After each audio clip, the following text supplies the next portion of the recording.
The line "I am large, I contain multitudes" belonged to Walt Whitman since 1855. But it didn't become mine until one ordinary night in a U.S. apartment where I had opened a song of myself. And as I held a dry mango leaf, which had traveled from Valencia, Venezuela, thanks to my sister, I felt the broken, fractured spaces of my childhood.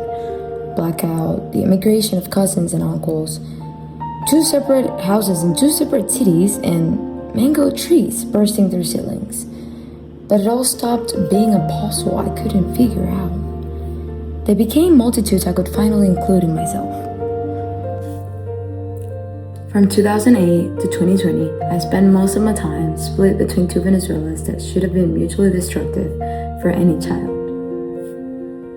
I lived with my mother in Valencia, where she worked incredible hours in an office that paid her less each year, yet refused to leave the country even when the fridge was empty and we ate mangoes for dinner because the mango tree on the roof continued to give freely. I spent weekends and summers in Caracas with my father, in a house that had everything: air conditioning that never shut off during the freaking blackouts, and imported cereal, and brand new clothes every season. 2 cities, 2 economies. But both houses had the same miracle: a mango tree that had pushed itself through the concrete and every summer dumped its bounty upon us like low green lanterns. In Valencia, the fruit fed us when there wasn't much else. In Caracas, we had such an abundance that we gave bags full of them to our guards and our doorman.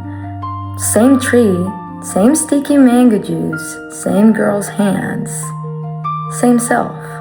When I moved to a small town in Louisiana, the sunlight felt heavier and more suffocating than it had in Valencia.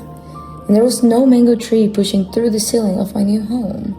This time, the world did not spontaneously pour sweetness upon me, and the completeness of that ceiling actually made it impossible for me to breathe. That absence was the most difficult challenge I faced in discovering who I was. Without the tree, I felt limited, narrowed down, as if someone had taken Whitman's endless list of things and crossed off half the items. I missed the way the fruit created abundance, regardless of scarcity, the way the 2 Venezuelas felt like a single, continuous harvest. Han Kingston gave me the tool to resist this narrowing. Mulan trains on the mountain until she learns to expand her mind, to make it large as the universe is large, condensing 15 years of a woman's life into a single evening so she can return to her village and fight.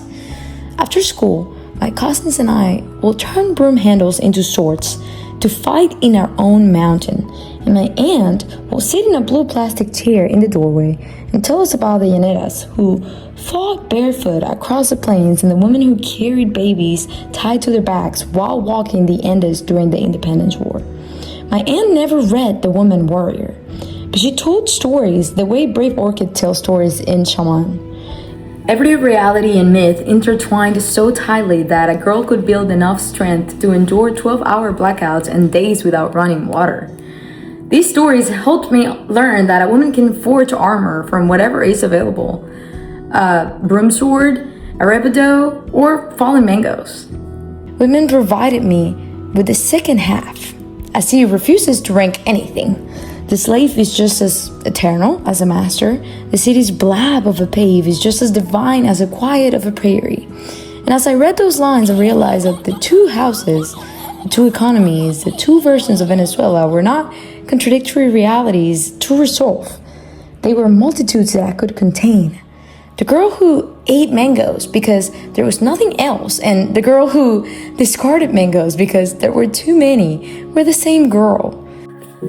The self did not have to choose between abundance and scarcity, or Valencia and Caracas.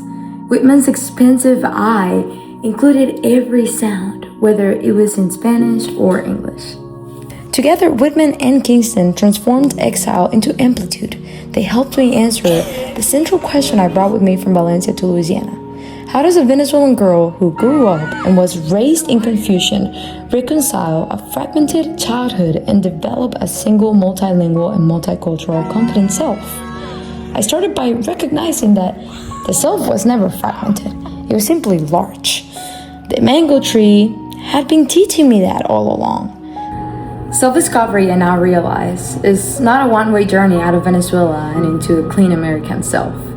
Self-discovery is a continuing harvest. You reach up through the stickiness of your past, the uncertainty of your future, or through books written a century prior to your birth, and you take whatever will fit you. Whitman gave me permission to hold multiple contradictions within myself without shame. Kingston gave me the sword and the tradition of storytelling to continue to forge myself larger. Today, I hold the mango leaf as proof that identity doesn't end anywhere. Identity drops, sweet and sticky, from unexpected ceilings. The fragmented childhood that I once believed was split in two built one same mind that has been resilient through it all. Even if there's no mango tree, I can now breathe.